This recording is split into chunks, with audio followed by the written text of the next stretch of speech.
Happy Independence Day, America. The 4th of July here, the date we celebrate. The 4th of July, 1776. 250 years ago today, the United States declared its independence from Great Britain.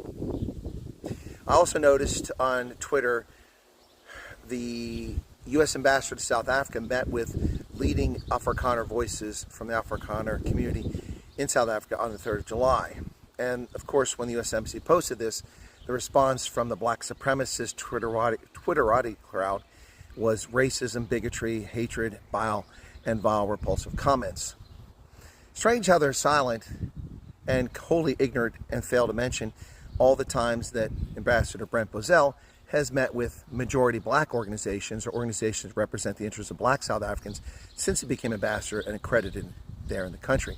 No, they're just a bunch of slimy racists who attack people who are promoting all South Africans and promoting U.S. interests in South Africa.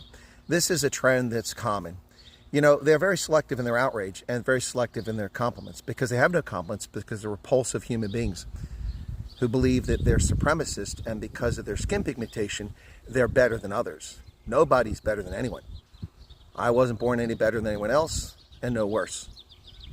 And racist, vile, repulsive human beings who believe that skin pigmentation makes you better than someone else, whether they're white, brown, or black, are just that, repulsive, slimy human beings.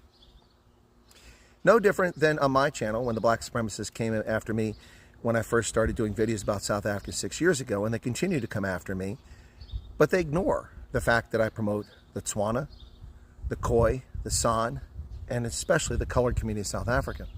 And the fact that I have friendships and relationships with black South Africans, colored South Africans, Indian South Africans, white South Africans who are English, Portuguese, German, and Afrikaans.